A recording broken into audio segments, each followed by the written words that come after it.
Hello students, एक बार फिर से M Kumar sir new lecture के साथ हाजिर हो गए हैं। स्टूडेंट्स, पिछले लेक्चर में हम लोग केमिकल काइनेटिक्स के पिछले लेक्चर में रेट ऑफ रिएक्शन क्या होता है, इंस्टेंटेनियस रेट ऑफ रिएक्शन क्या होता है और एवरेज रेट ऑफ रिएक्शन क्या होता है, ये सब हम पढ़ लिए थे। इस लेक्चर में हम स्टार्ट करेंगे कि किसी भी रिएक्शन के रेट को अफेक्ट करने वाले कौन कौन से फैक्टर्स होते हैं। मतलब कि रिएक्शन के रेट को अफेक्ट करने वाले फैक्टर्स के बारे में आज हम इस लेक्चर में स्टार्ट करेंगे। ठीक है, मतलब कि रिएक्शन के रेट को अगर फास्ट करना है तो क्या करेंगे, स्लो करना है तो क्या करेंगे, यही सब ना। तो आप लोग हेडिंग लिखेंगे factors affecting rate of reaction और माइंड आप लोग बोर्ड पर देंगे, माइंड आप लोग बोर्ड पर देंगे। अच्छा से माइंड में सारा चीज सेट करते चलिए, तब जाकर के आगे आपके लिए रास्ता जो है बहुत ही आसान हो जाएगा, और नहीं तो फिर दिक्कत हो जाएगा। समझ रहे हैं ना, इसलिए स्टार्टिंग से ध्यान दीजिए। ये लेक्चर नंबर 2 है अभी, ठीक है ना। चलिए आइए, factors affecting rate of reaction. Factors affecting rate of reaction, reaction के रेट को अफेक्ट करने वाले फैक्टर्स, समझ रहे ना। तो फर्स्ट नंबर है, फर्स्ट नंबर क्या बताएंगे आपको, कंसंट्रेशन। ध्यान दीजिएगा, फर्स्ट नंबर कौन सा है, कंसंट्रेशन है। कि अगर हम कंसंट्रेशन को इंक्रीज करेंगे, रिएक्टेंट के कंसंट्रेशन को इंक्रीज करेंगे तो रिएक्शन का रेट फास्ट होगा या फिर स्लो होगा। ठीक, जैसे ये कोई रिएक्शन है, आर कन्वर्ट कर रहा है पी में, रिएक्टेंट एंड प्रोडक्ट। ठीक, तो अगर हम रिएक्टेंट का कंसंट्रेशन बढ़ाते हैं तो रिएक्शन का रेट क्या होगा, फास्ट हो जाएगा या फिर स्लो हो जाएगा। समझ रहे ना। तो ध्यान दीजिएगा, इस पॉइंट में आपको बताएंगे कि अगर रिएक्टेंट का कंसंट्रेशन, कंसंट्रेशन मतलब मोलारिटी, आ रहा समझ में ना। रिएक्टेंट का कंसंट्रेशन अगर इंक्रीज करेंगे तो रिएक्शन का रेट भी इंक्रीज कर जाएगा। क्यों इंक्रीज कर जाएगा, आइए लिखने के बाद आपको फिर समझा रहे हैं। पहले आप लोग इस पॉइंट में लिखेंगे, उसके बाद समझाएंगे। ध्यान दीजिएगा, increase in concentration, increase in concentration of a reactant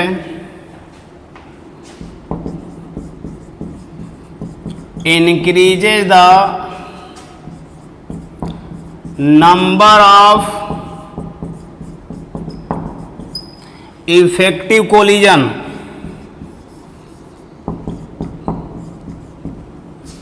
number of effective collision and hence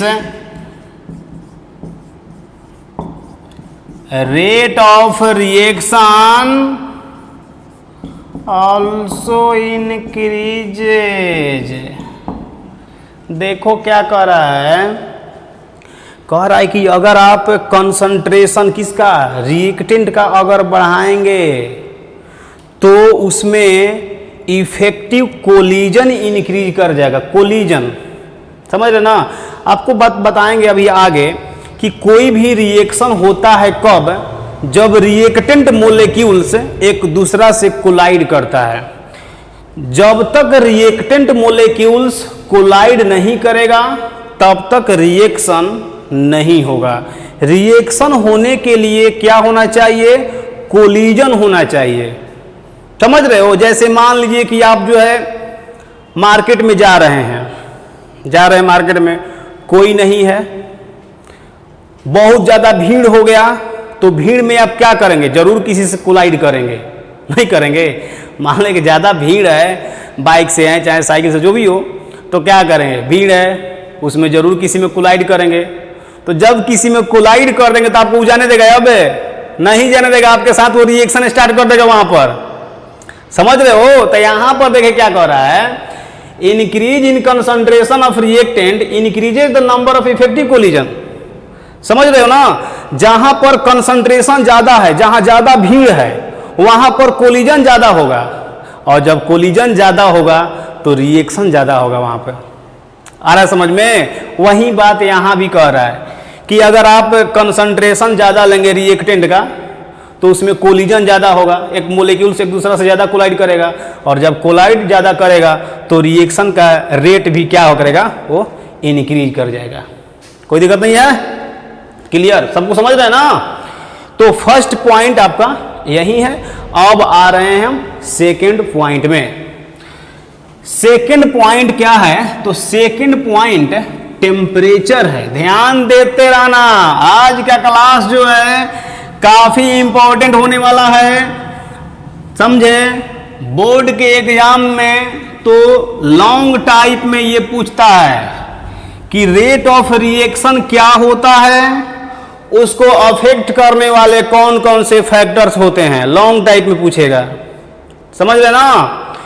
तो अब आ रहे हैं, फर्स्ट खत्म हो गया, नंबर सेकेंड। और सेकेंड जानते हैं क्या है, कहे कि नहीं सर अभी बताए, अब कहाँ है, तो टेम्परेचर है। टेम्परेचर, टेम्परेचर से क्या होगा, जैसे देखो, ये आप छोटा छोटा बात है, जैसे मान लीजिए कि ए और बी क्या है, रिएक्टेंट है। ए और बी क्या है, रिएक्टेंट। अब आप क्या कीजिए कि इसमें टेम्परेचर दीजिए, देखते जाना इसमें टेम्परेचर। तो टेम्परेचर देने से क्या होगा, रिएक्टेंट का जो मोलिक्यूल्स है उसका वेलोसिटी बढ़ जाएगा। नहीं समझा, बढ़ जाएगा ना। नहीं, अब टेम्परेचर जितना ही ज़्यादा देंगे उतना ही फास्ट नहीं है, ऐसे करेगा, बॉयल करता है, इधर उधर मोलिक्यूल्स भागेगा इसमें। तो टेम्परेचर देने से रिएक्टेंट के मोलिक्यूल्स का वेलोसिटी ज़्यादा हो जाएगा, और जब एक दूसरा से वेलोसिटी के साथ कोलाइड करेगा तो रिएक्शन फास्ट होगा। जैसे मान लीजिए कि आप ही को लेते हैं, मार्केट में जा रहे हैं, आप किसी के साथ कोलाइड किए लेकिन धीरे से कोलाइड किए हैं, तो धीरे से जब कोलाइड किए हैं तो कहेगा भाई अच्छा से देख कर चलो, ठीक है जाओ जाओ जाओ। लेकिन वहीं अगर किसी में जा करके आप दौड़ करके धक्का मार दीजिए, किसी में कस करके धक्का मारिए, तो कस करके धक्का मारेंगे तो आपको छोड़ेगा वो नहीं, अब आपके साथ बिजोड़ वहां पर रिएक्शन होगा। और लोग जो मार्केट के लोग हैं वो क्या करेंगे, खड़ा होकर के आपके रिएक्शन को देखेंगे कि कैसे लोग रिएक्शन कर रहे एक दूसरे से। आ रहा है, बस सब इजी है जी। तो टेम्परेचर बढ़ाने से रिएक्टेंट का जो मोलिक्यूल्स है उसका वेलोसिटी बढ़ेगा, और वेलोसिटी जब बढ़ेगा तो रिएक्शन का रेट भी बढ़ेगा। समझ रहे हो। चलिए आइए मेरे साथ, एकदम से आपके माइंड में सेट कर देना है किसी भी तरह से। Increase in temperature, increase in temperature increases the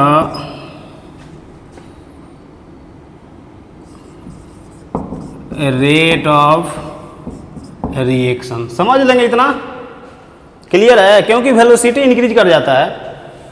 clear, 2 point हुआ, कंसंट्रेशन, और सेकेंड पॉइंट अभी खत्म हुआ, टेम्परेचर। अब हम आ रहे हैं थर्ड नंबर में। आप पढ़ रहे हैं रिएक्शन के रेट को अफेक्ट करने वाले फैक्टर्स। अब आ रहे हैं हम थर्ड नंबर, और थर्ड काफी इंपॉर्टेंट होने वाला है। समझे कि नहीं समझे, पढ़ाई लिखाई में मन लग रहा है ना, कीजिए कीजिए, मेरा कुछ नहीं जाने वाला है, आपका जाने वाला है, नहीं पढ़ाई करेंगे तो नंबर थर्ड है कोलिजन थ्योरी। नंबर थर्ड कौन सा है? कोलिजन थ्योरी है। अब ध्यान देना भाई लोग इस बात में, कोलिजन थ्योरी क्या होता है आपको बताएंगे कि इस थ्योरी के अनुसार, अकॉर्डिंग टू दिस थ्योरी, कोई भी केमिकल रिएक्शन होता है कब?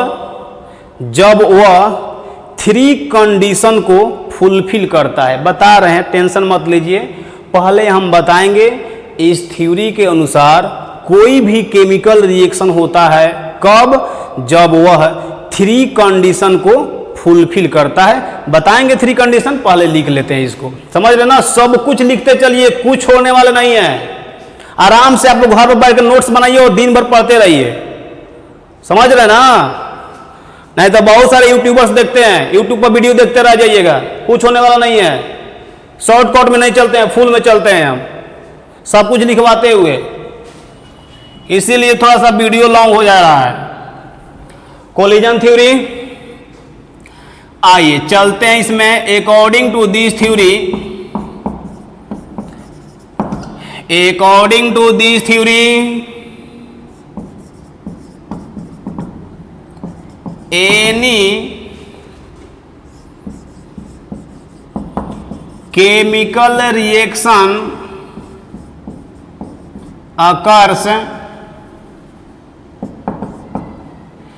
if it fulfill following 3 necessary conditions।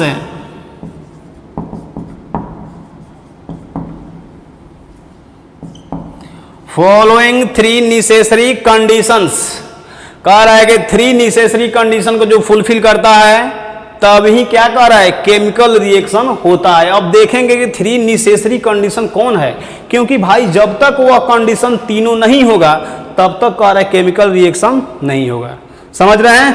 तो आइए देखते हैं कि इसमें फर्स्ट कंडीशन कौन है, तो उसको ऐसे लिखेंगे, ठीक। फर्स्ट है कौन सा? कोलिजन। फर्स्ट नंबर क्या है? कोलिजन है।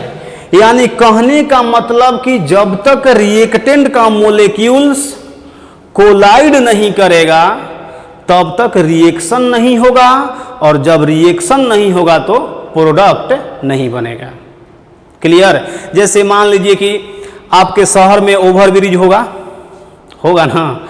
चलिए, ओवरब्रिज है आपके शहर में, उसके ऊपर से क्या हो रहा है? ट्रक आ रहा है, ट्रक, और इधर से बाइक पर हस्बैंड वाइफ जा रहे हैं, हस्बैंड वाइफ बाइक पर जा रहे हैं। तो हस्बैंड वाइफ बाइक पर जा रहे हैं, ओवर पे चढ़ रहे हैं, उधर से ट्रक आ रहा है, बेचारे उसका ब्रेक फेल कर गया। तो ब्रेक फेल कर गया तो क्या करेगा वो? आपके वो बाइक में क्या करेगा वो टक्कर मार दिया। तो बाइक और ट्रक क्या हो गया? रिएक्टेंट हो गया। तो बाइक और ट्रक जब टक्कर किया तो रिएक्टेंट, और वहीं जो बाइक पर हस्बैंड वाइफ बैठे तो तुरंत क्या बन जाएंगे? प्रोडक्ट बन जाएंगे। नहीं समझा? तो हस्बैंड वाइफ जो बैठे तो क्या बन जाएंगे? प्रोडक्ट बन जाएंगे यहां पर। क्लियर है? तो यहां पर बात वही है कि केमिकल रिएक्शन होने के लिए कोलिजन चाहिए। तो आप यहां पर लिखेंगे कोलिजन में। ये तो समझ गए होंगे ना? मिटाएंगे इसको। बहुत ही मजा देने वाला है क्लास आज का, समझे? देखिए ना आपके माइंड में हम किस तरह से इसको डालते हैं। चलिए, chemical reaction occurs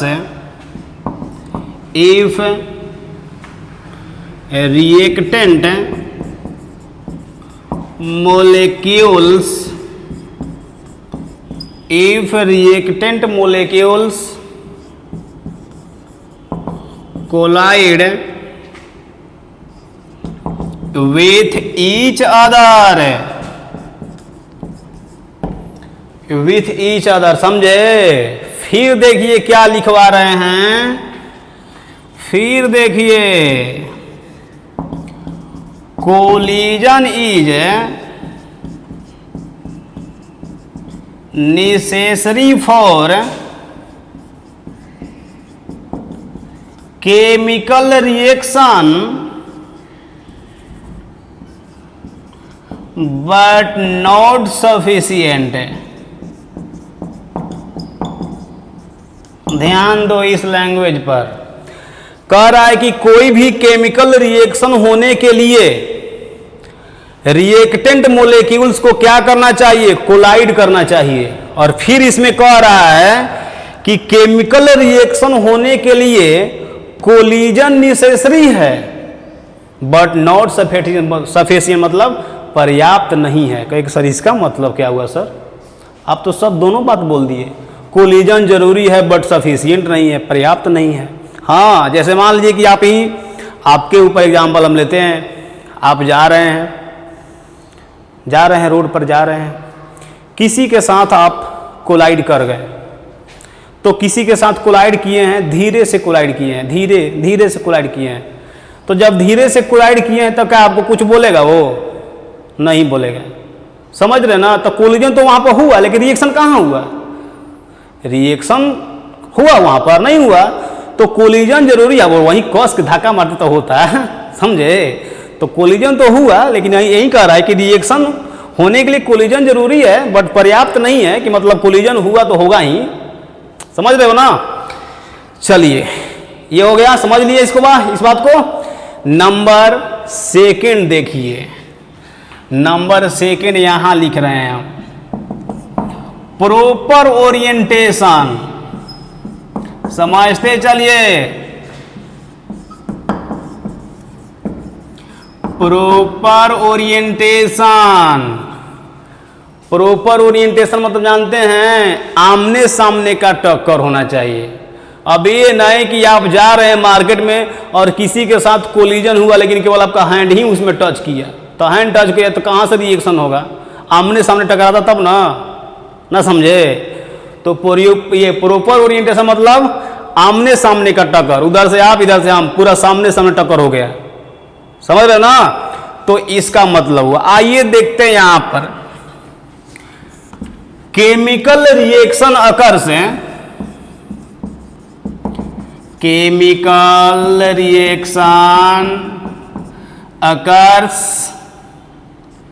if reactant molecules collide with each other, collide with each other in proper orientation, in proper orientation. फिर देखिए क्या इसमें कह रहा है, देखो, देख रहे हो, बोलो। Proper orientation is necessary for chemical reaction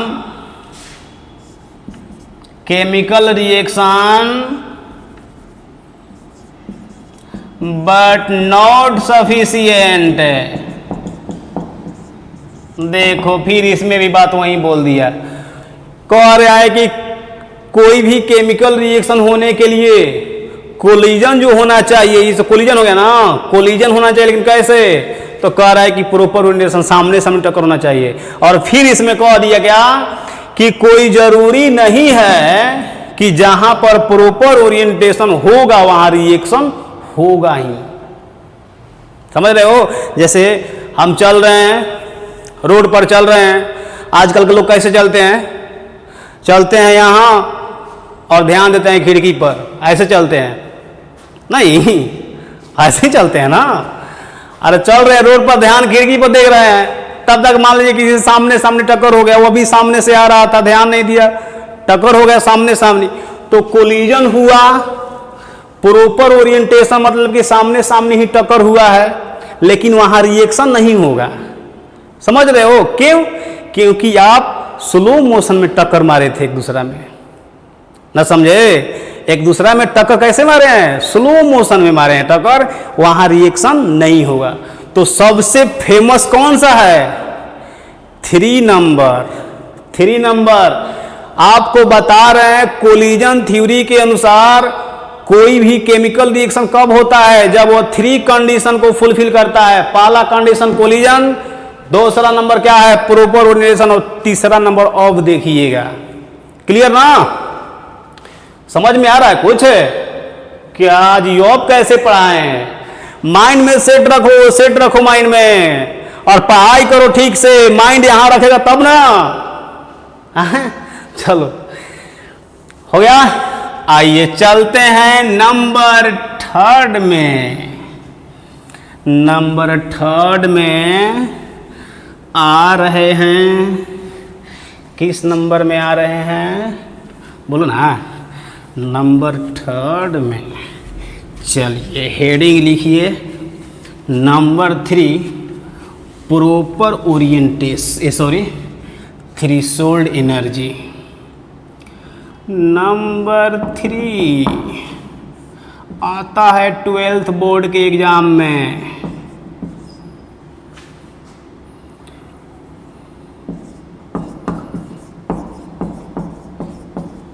threshold energy. Threshold energy होता क्या है? ध्यान दीजिएगा, इसमें बताएंगे आपको कि रिएक्शन में पार्टिसिपेट करने के लिए, रिएक्शन में पार्टिसिपेट करने के लिए रिएक्टेंट मोलेक्यूल्स के पास जो मिनिमम एनर्जी होना चाहिए, उस एनर्जी को हम बोलते हैं थ्रेशोल्ड एनर्जी। जैसे मान लीजिए कि आप बाइक से जा रहे थे और उधर से 4 व्हीलर जो है आ रहा था, उस 4 व्हीलर पर 5-6 लोग हैं। 4 व्हीलर पर 5-6 लोग हैं, आप सिंगल हैं बाइक पर, ठीक? आ रहे थे, वो धक्का आप में मार दिया। गलती आपकी नहीं थी, गलती किसका था? 4 व्हीलर वाले का गलती था। धक्का आप में मारा तो किसका गलती था? 4 व्हीलर वाले का गलती था। आप में धक्का मार दिया, धक्का मार दिया, बेचारा अपना वो 4 व्हीलर वाला सब निकला बाहर। तो बताइए वहां पर कोलिजन हुआ है, प्रॉपर ओरिएंटेशन भी था, आपको चोट लगा है बाइक वाले को, लेकिन क्या वहां पर रिएक्शन होगा? नहीं होगा, क्योंकि रिएक्शन होने के लिए रिएक्टेंट के पास जो एनर्जी होना चाहिए वो नहीं है। कौन? बाइक वाले लोग कमजोर हैं, उनके पास एनर्जी नहीं है कि उसके साथ वो रिएक्शन करे। देख करके डर गए, 5 लोग हैं, छोड़िए भाई, जाइए हटिए, जाइए, ठीक है, जाइए आप लोग हटिए। यही ना कहेंगे आप कि रिएक्शन वहां करेंगे?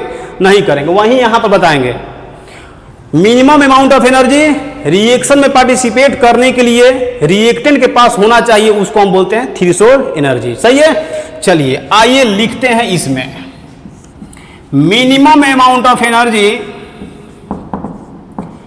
Minimum amount of energy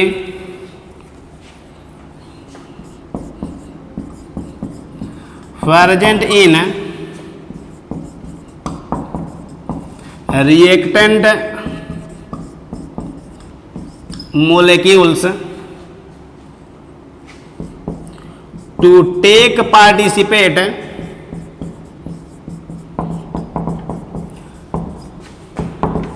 in a chemical reaction, in a chemical reaction is called, बोलो नहीं बोलेगा, थ्रेशोल्ड एनर्जी। समझे? मतलब कि केमिकल रिएक्शन होने के लिए तीनों चाहिए, कोलिजन भी चाहिए, प्रॉपर ओरिएंटेशन भी चाहिए और थ्रेशोल्ड एनर्जी भी चाहिए। समझे? कमी तीनों में से किसी का भी होगा तो रिएक्शन नहीं होगा, खत्म। तो पहला क्या बताया गया? कंसंट्रेशन। सेकंड क्या बताया गया, टेम्परेचर। थर्ड क्या बताया गया, कोलिजन थ्योरी। कोलिजन थ्योरी में 3 नंबर है। पहला क्या है, फर्स्ट नंबर में आपको बताया गया ना, फर्स्ट नंबर में कोलिजन, सेकंड में प्रॉपर ओरिएंटेशन और थर्ड में अभी खत्म हुआ थ्रेशोल्ड एनर्जी। क्लियर। आइए चलते हैं अब फोर्थ नंबर में। ये इसमें फोर्थ नहीं, ये हो गया कोलिजन थ्योरी, थर्ड था ना, concentration, temperature, collision theory. Collision theory में 3 नंबर, 3 हुआ। ठीक, अब आ रहे हैं फोर्थ नंबर में। समझ में आ रहा है कि नहीं? आना तो चाहिए, अब पता नहीं आप लोग को आ रहा है समझ में कि नहीं। अब हम तो भाई नहीं न बता सकते हैं, बता सकते हैं बोलिए? नहीं बता सकते हैं। तो फोर्थ नंबर है कैटालिस्ट। आप लोग जाने होंगे, 9th 10th में सब पढ़े होंगे ना? 9th में नहीं पढ़ा है? अच्छा पढ़े होंगे। तो कैटलिस्ट क्या होता है, तो वैसा सबस्टांस, सुन लो, वैसा सबस्टांस जो रिएक्शन में बिना भाग लिए हुए, बिना पार्टिसिपेट किए हुए रिएक्शन के रेट को बढ़ा दे या फिर घटा दे। फिर से, वैसा सबस्टांस जो रिएक्शन में बिना पार्टिसिपेट किए हुए रिएक्शन के रेट को चेंज कर देता है, तो उस सबस्टांस को हम बोलते हैं कैटलिस्ट, बिना पार्टिसिपेट किए हुए। जैसे मान लीजिए कि आप लोग जो है अपने गली में, अपने मोहल्ले में झगड़ा कर लिए हैं किसी के साथ। एक मान लीजिए कि आप मुकेश कुमार हैं और दूसरे नंबर पर विवेक कुमार हैं। ठीक है, मुकेश और विवेक जो है दोनों अपने गली में झगड़ा कर लिया है, खूब एक दूसरे को पीट रहा है, खूब मुकेश भी पीट रहा है विवेक को, विवेक भी पीट रहा है मुकेश को। तब तक हो क्या रहा है कि उसी गली को पकड़ करके मुकेश का फ्रेंड सुरेश आ रहा है। दोनों झगड़ा किया है विवेक और मुकेश। तब तक उसी गली को पकड़ कर कौन आ रहा है, मुकेश का फ्रेंड सुरेश आ रहा है। तो हमको ये बताइए कि जैसे ही मुकेश का ध्यान अपने फ्रेंड सुरेश पर जाएगा, तो क्या इनका पीटने का स्पीड बढ़ जाएगा कि नहीं? बढ़ जाएगा। जिस स्पीड से विवेक कुमार को ये पीट रहे थे, अब कस के मारे गए। अब न समझे? तो बताइए, क्या सुरेश कुमार इनके साथ झगड़ा में पार्टिसिपेट किए थे? नहीं। तो बिना पार्टिसिपेट किए हुए रेट को बढ़ा दिया, तो सुरेश कुमार क्या है, कैटलिस्ट है। आया समझ में? तो लिखेंगे आप यहां पर substance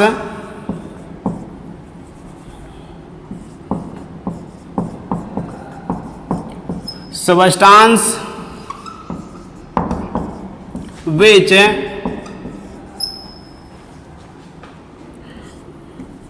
change the rate of reaction without undergoing any change itself। बिना अपने में कोई चेंजिंग किए हुए रिएक्शन के रेट को क्या करेगा, चेंज कर देगा, तो उसको क्या बोलते हैं, कैटलिस्ट बोलते हैं। आया समझ में? क्लियर? तो रिएक्शन के रेट को अफेक्ट करने वाले फैक्टर्स खत्म। अब आ रहे हैं हम लॉ ऑफ मास एक्शन। तो अगला हेडिंग है लॉ ऑफ मास एक्शन। आइए चलते हैं लॉ ऑफ मास एक्शन में। लॉ ऑफ मास एक्शन, ध्यान दीजिएगा, आपको बताएंगे कि लॉ ऑफ मास एक्शन के अनुसार ये है क्या। तो आपको बताएंगे कि किसी भी रिएक्शन का रेट रिएक्टेंट के कंसंट्रेशन के डायरेक्टली होता है। उसी को बोलते हैं लॉ ऑफ मास एक्शन। किसी भी रिएक्शन का रेट रिएक्टेंट के कंसंट्रेशन के डायरेक्टली होता है, दिस इज नोन एज क्या, लॉ ऑफ मास एक्शन। ठीक है, चलिए आते हैं, पहले हम लिख लेते हैं, उसके बाद आपको हम समझाएंगे कि ये है क्या। ठीक है ना, चलिए, rate of reaction, rate of reaction is directly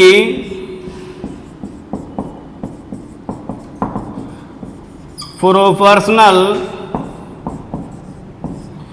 directly proportional to the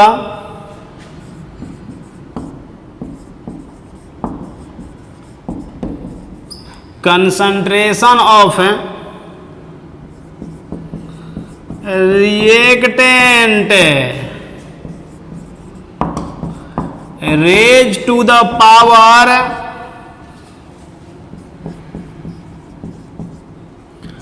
of their coefficient raised to the power of their coefficient given in balance chemical equation. देखो क्या कर रहा है ये, law of mass action board के exam में पूछता है। लॉ ऑफ मास एक्शन क्या होता है, तो ये सिंपल है, कह रहा है कि किसी भी रिएक्शन का जो रेट है वह रिएक्टेंट के कंसंट्रेशन के डायरेक्टली होता है। और फिर एक नया वर्ड जुड़ गया क्या यहाँ पर, raise to the power of their coefficient given in balance chemical equation. Balance chemical equation में जो रिएक्टेंट का कोफिशिएंट रहेगा ना, उसको क्या कर देंगे, पावर में राइज कर देंगे। आपको पहले ही बोले थे कि इस चैप्टर में क्या करेगा, रिएक्शन को बैलेंस करके देगा, समझे। चलिए देखिए समझते हैं यहाँ पर, जैसे मान लो कि ये रिएक्शन है, कौन सा रिएक्शन है, तो ये रिएक्शन है, AR1 BR2, प्रोडक्ट बन रहा है P। इसको मिटा दें, मिटा दें, ये हो गया। चलो देखो, रेट ऑफ रिएक्शन डायरेक्टली होता है concentration of reactant raise to the power of their coefficient given in balance chemical equation. मान लेते हैं कि यह रिएक्शन बैलेंस है, बैलेंस्ड इक्वेशन, समझ रहे ना, बैलेंस है। इसको मान लेते हैं फर्स्ट, फिर अभी ये भी तो रिएक्टेंट है, तो rate of reaction directly concentration of reactant power V raise to the power of their coefficient given in balance chemical equation. इसको मान लेते हैं 2, बोलो ना, यहां लिख दें, चलो यहां लिख देते हैं, फ्रॉम 1 and 2, 1 and 2 से this directly this directly this, तो क्या हम कह सकते हैं कि this directly concentration of A का power A and concentration of R2 का पावर B। बोलिए, बोल सकते हैं कि नहीं, बोल सकते हैं। अब क्या करेंगे आप कि इस साइन को हटाइए, इसके बाद एक कांस्टेंट आता है, आएगा कांस्टेंट ना, बोलो आएगा जी, क्या आप लोग, के कांस्टेंट आएगा और ये होगा R1 का पावर A, R2 का पावर B, सही है। And this is the rate law equation. कौन सा, कौन सा, बोलो ना, हाँ, रेट लॉ इक्वेशन होता है ये। R इक्वल टू के, R1 का पावर A, R2 का power B, rate law equation. अब आपसे पूछा जाएगा कि K क्या है, समझे, K क्या है, तो रेट कांस्टेंट है। K को क्या बोलते हैं? Rate constant. इसका सेकंड नाम है वेलोसिटी कांस्टेंट। समझ रहे हो जी? बोलो। इसका थर्ड नेम है स्पेसिफिक रिएक्शन कांस्टेंट। समझे? बहुत लोगों को तो नाम ही ऐसा सुना देगा ना एग्जाम वाले कि आप लोग वहीं से रिटायर हो जाएंगे। नाम सुने हैं रेट कांस्टेंट, क्योंकि सभी जगह को लोग क्या जानते हैं? रेट कांस्टेंट, और सुना देगा नीचे वाला स्पेसिफिक रिएक्शन कांस्टेंट। तो कहेंगे कि सर आप तो ये सर नया वर्ड कहाँ से आ गया? ये न्यू वर्ड है सर। न्यू वर्ड कुछ नहीं है। जितना भी आपको दिक्कत दे सकता है एग्जाम वाले, सारा कुछ आपको बता देंगे हम। अब ये 3 नाम बता दिए, इसी में से कोई ना कोई देगा। समझ रहे हो? बाहर दे ही नहीं सकता है। क्लियर? चलिए ये मिटाएंगे हम, इसको मिटाएंगे। मिटा दें? बोलो ना, मिटा दें। तो आइए देखते हैं। कहे कि सर क्या देखते हैं? देखो अभी आप बताएंगे तब ना। देखो कंडीशन है यहां पर, देखिएगा। इफ टेम्परेचर क्या होगा? कांस्टेंट।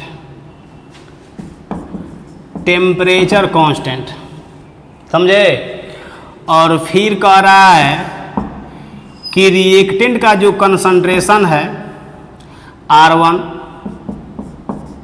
R2, अगर रिएक्टेंट का कंसंट्रेशन 1 है तो ये 1 है, ये 1 है, तो 1 का पावर A है तो 1 ही होगा, 1 का पावर B है तो 1 ही होगा। तो अगर रिएक्टेंट का कंसंट्रेशन 1 है, उस केस में बोलिए क्या हम कह सकते हैं R = K? हो जाएगा, बस खत्म। देखिए क्या लिखवाने वाले हैं। लिखवाएंगे आपको यहां पर यही कि कांस्टेंट टेम्परेचर पर अगर रिएक्टेंट का कंसंट्रेशन 1 हो तो rate of reaction is called rate constant. ना समझा? देखो जी क्या पढ़ा रहे हैं यार, तुम लोग ध्यान ही नहीं देते हो। आप लोग ध्यान ही नहीं देते हो तो कहां से समझ में आएगा? फिर आप बोल रहे आप ही में गलती है, आपको पढ़ाने ही नहीं आ रहा है, यही बोलेंगे आप। देखो, if at constant temperature, if concentration of reactant is 1,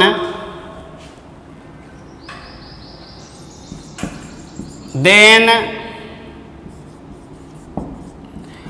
rate of reaction is called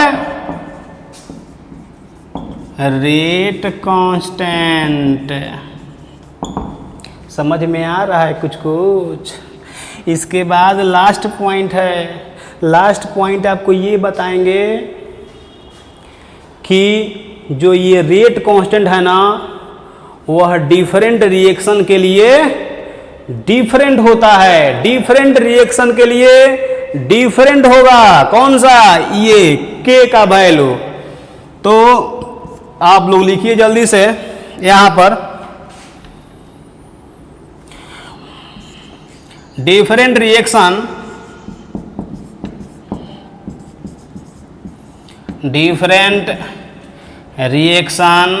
have different value of K। समझ लो ना? रेट कांस्टेंट का वैल्यू डिफरेंट रिएक्शन के लिए डिफरेंट होगा। क्लियर? समझ में आ रहा है? चलिए एक छोटा सा क्वेश्चन देखते हैं इसी पर। आइए वो क्वेश्चन को भी हम देख लें और उसको बना करके हम देख भी लें। आपको बोल दिए हैं कि रिएक्शन अगर बैलेंस रहेगा तो रेट लॉ इक्वेशन हम कैसे लिखेंगे, आपको बता दिया गया है। रेट ला इक्वेशन बता दिया गया है ना, वही। तो आइए उसी पर एक छोटा सा क्वेश्चन देखते हैं। एक्सपेरिमेंटल, ध्यान दीजिएगा, experimental rate law equation, experimental rate law equation. जैसे देखो एक्सपेरिमेंट, ये कोई आपको रिएक्शन दिया हुआ है, ठीक है, ध्यान देना। एक्सपेरिमेंटल रेट लॉ इक्वेशन, यह रिएक्शन बैलेंस नहीं है। अगर आपसे क्वेश्चन में कह दे कि यह रिएक्शन बैलेंस है, इसका रेट लॉ इक्वेशन लिखिए, तब बैलेंस है तो आराम से आप लिखेंगे रेट लॉ इक्वेशन। क्या बोले थे? Rate law equation R equal to K, reactant का कंसंट्रेशन, इसका कोएफिशिएंट कितना है, कुछ नहीं है तो 1 है, तो यहाँ पावर 1 दे देंगे। कंसंट्रेशन ऑफ B, इसका पावर बोलो 1, तो यहाँ 1 दे देंगे। बस कहेंगे कि इस रिएक्शन का ये रेट लॉ इक्वेशन है। लेकिन कब? जब ये बैलेंस रहेगा तब ना। अभी जो आपको बताया गया था, आप बोले थे कि बैलेंस रिएक्शन था, तो आप लिखे थे R equal to K, concentration of R1 का पावर A लिखे थे, बोलो कंसंट्रेशन ऑफ R2 का पावर B लिखे थे, तो बोले थे ये क्या है, रेट लॉ इक्वेशन है।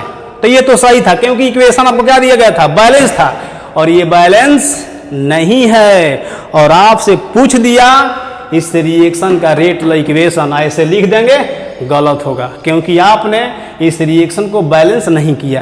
कहेंगे सर बैलेंस, तो सर बैलेंस तो आप कुछ दिए ही नहीं है इसमें।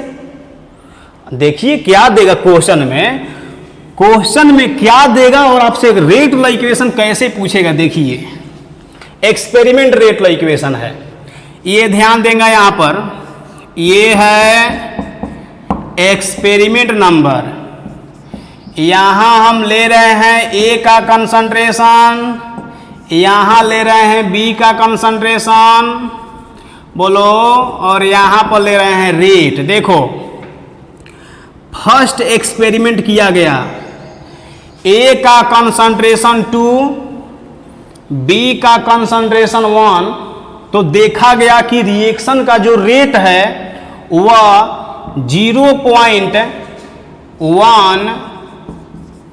मोल पर लीटर पर सेकेंड आ रहा था। एक्सपेरिमेंट करके रेट निकाल रहा है सब। जब सेकेंड एक्सपेरिमेंट किया गया, जब इसका कंसंट्रेशन 4 लिया, A का कंसंट्रेशन, B का कंसंट्रेशन 1 लिया, तो देखा कि रिएक्शन का जो रेट है वह 0.2 आ रहा था मोल पर लीटर पर सेकेंड। फिर थर्ड नंबर देखिए एक्सपेरिमेंट क्या किया, मतलब कंसंट्रेशन चेंज कर करके, रिएक्टेंट का कंसंट्रेशन चेंज करके और रिएक्शन का रेट निकाल रहा है, समझ रहे हैं। तो इसका जब थर्ड एक्सपेरिमेंट किया गया कि कहा कि भाई A का कंसंट्रेशन 2 ले लीजिए, B का कंसंट्रेशन 2 लीजिए, तो देखा गया कि उस टाइम क्या था, रिएक्शन का जो रेट था वह 0.4 मोल पर लीटर पर सेकेंड आ रहा था। 3 एक्सपेरिमेंट कर दिया और तब आपसे पूछा कि इस रिएक्शन का रेट लॉ इक्वेशन बताइए, समझे। तो आपको यही तो हम बता रहे हैं कि इस रिएक्शन का अलग अलग एक्सपेरिमेंट करके रेट तो दे दिया आपको, और कह रहे रेट लॉ इक्वेशन लिखिए, हमको कोफिशिएंट इसका पता है नहीं पता है, तो कैसे निकालेंगे, यही ना देखने आए। आइए देखते हैं, आइए मेरे साथ चलिए। फर्स्ट एक्सपेरिमेंट के लिए पहले हम क्या करते हैं कि हम ले लेते हैं कि रेट लॉ इक्वेशन इस रिएक्शन का R equal to K, concentration of A का पावर x, इसका कोफिशिएंट हमको पता नहीं है, समझ रहे हो ना, बैलेंस नहीं ना रिएक्शन है, बैलेंस रहता तब तो हम आराम से लिख देते, बैलेंस तो है नहीं, तो इसका कोफिशिएंट हम मान लेते हैं x, B का कोफिशिएंट बोलो y। अगर x और y का वैल्यू हम निकाल देंगे ना, तो बस यहां वैल्यू हम रख देंगे, वही हमारा होगा रेट लॉ इक्वेशन। लेकिन एक्स वाई का वैल्यू निकलेगा कैसे, यहां से निकलेगा। देखिए पहले आइए एक्सपेरिमेंट नंबर फर्स्ट में, बोलो एक्सपेरिमेंट नंबर फर्स्ट में रेट बोलो 0.1 के, ए का कंसंट्रेशन बोलो 2 दिया है तो 2 का पावर कर देंगे x, बी का कंसंट्रेशन बोलो एकदम इजी है, बस देखते जाइए y, इसको मान लेते हैं फर्स्ट इक्वेशन।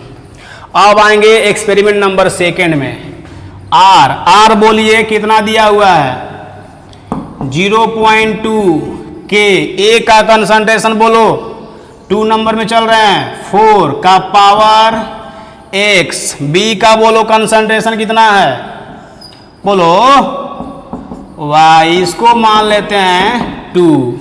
नंबर 3 में देखिए रेट बोलो 0.4 के, ए का कंसंट्रेशन 2 है तो हम करेंगे 2 का पावर x, बी का कंसंट्रेशन कितना वो भी 2 है तो 2 का power y, and this is the equation number 3।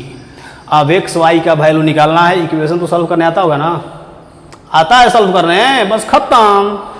ये मिटा दें बोलो, चलो मिटा देंगे, जल्दी से आइए। कहाँ पर तो देखने आइए, क्या देखने हैं, देखो 1 2 3। अब देखो कैसे कटेगा, ये 2 है तो करते हैं 1 डिवाइडेड बाई 3, 1 डिवाइडेड बाई 3, 0.4 0.1 0.4 बोल लो कितना 1/4, दिस एंड दिस खत्म 1/2 का पावर y। देखो ना जी, क्या इसको लिख सकते हैं 1/2 का स्क्वायर 1/2 का y, बोलो देख सकते हैं, बोलो y का वैल्यू 2 निकल गया ना। अरे बेस सेम है तो पावर भी होगा ना कलम। अब आएंगे, अब देखो 1 हमको चाहिए x का वैल्यू 2 2 1 1, ये 1 डिवाइडेड बाई 2 करो, 1 डिवाइडेड बाई 2 तो 1 डिवाइडेड बाई 2 तो 0.1 0.2 कितना 1/2 ना 1/2। अब देखो k और k खत्म, 2/4 तो कितना 1/2 हो जाएगा, बोलो ना नहीं होगा, 1/2 का पावर x एंड दिस खत्म। चलिए देखो 1/2, ये भी 1/2, इसका पावर कितना 1 है ना, बोलो x का वैल्यू कितना 1, बस खत्म। रेट ला इक्वेशन पूछा था तो आप क्या लिखे हैं, R = K, A का कंसंट्रेशन का पावर x बोलिए 1 है तो ये पावर 1 हो जाएगा। इसके बाद B का कंसंट्रेशन पावर y तो y भी निकाल दिए हैं, बस खत्म हो गया आपका। यही है आपका रेट लॉ इक्वेशन। यही तो पूछा था आपसे कि रेट लॉ इक्वेशन बताइए, खत्म। अब देखिए इसको हम देखेंगे ट्रिक के द्वारा हम देखने वाले हैं कि कोई ऐसा ट्रिक बताइए जिससे हम जल्दी से x और y का वैल्यू निकालकर यहां रख दें, इक्वेशन बिना सॉल्व किए हुए, बिना इक्वेशन के, समझे। आइए देखते हैं ट्रिक।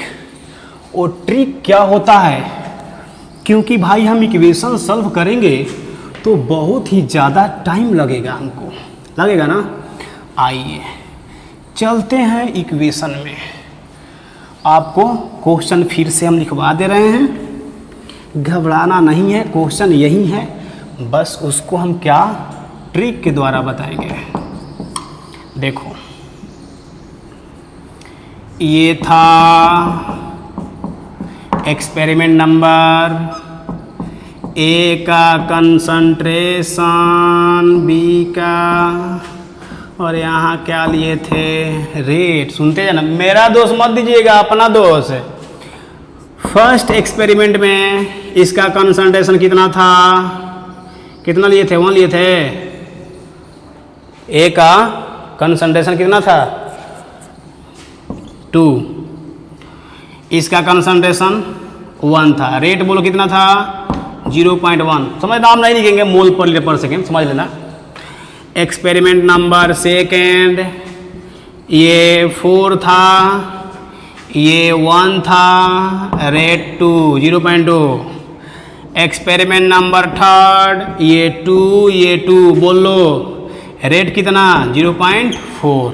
अब देखिए पूछा है आपसे, क्या पूछा है, rate law equation R equal to K concentration of A का पावर X एंड B का पावर Y, यही ना। X और Y का वैल्यू निकालना। देखो ट्रिक क्या, समझ लेना, माइंड में इसको इंटर कर लो, स्लीप करेगा फिर दिक्कत है, समझ रहे हो। देखो कैसे निकालेंगे A का कंसंट्रेशन। पहले आप क्या कीजिएगा कि ऊपर वाले को चूज करो। इसमें भी A का कंसंट्रेशन ऊपर वाला, B का कंसंट्रेशन ऊपर वाला चूज कर लिए। अब देखना कि ये 2 है ना, अब देखना कि कहां पर ये डिफरेंट है। डिफरेंट जहां होगा वहां पकड़ेंगे। 2 है, यहां 4 है। देखो फर्स्ट, फिर बता दे रहे हैं, पहले फर्स्ट वाले को पकड़ेंगे, बीच में मत पकड़ लेना, ऊपर वाले, सबसे ऊपर वाले को। तो 2 है, यहां 1 है, पकड़ ली इसको। अब देखेंगे कि ये 2 कहां है, तो 2 यहां है। सेम वाले को छोड़ देना है, 2 एंड 2 छोड़ देना है। डिफरेंट वाले को पकड़ना है, तो 2 एंड 4। तो डिफरेंट ये है, तो इसको पकड़ लिए ऐसे। अब यहां देखो ये 1 है, तो जहां पर 1 होगा उसको छोड़ देंगे, डिफरेंट वाले को पकड़ेंगे। ये 1 है, ये 1 है, छोड़ देंगे। ये 2 है, तो डिफरेंट वाले को हमको पकड़ना है। कोई दिक्कत है ना। अब देखो ये 2 है, ये 4, तो जब ये 2 और ये 4 इस केस में लिए हैं ना, तो इसी केस में हम रेट देखेंगे। रेट यहां पर, समझ रहे हो, बोलो ये रेट में कितने का डिफरेंस है, 0.1 से 0.2 कितना टाइम्स है, तो 2 टाइम्स है। सुनते जाना, 0.1 0.2 2 टाइम्स है। 2 से 4 ये कितना टाइम्स है, तो 2 टाइम्स है, समझ रहे हो। इसके बाद 1 से 2 ये कितना टाइम्स है, तो ये भी 2 टाइम्स है। 1 और 2, तो इसी केस में हम यहां देखेंगे 0.1 0.4, बोलो कितना टाइम्स है, 0.1 से 0.4 कितना, 4 टाइम्स है। अब सुनो,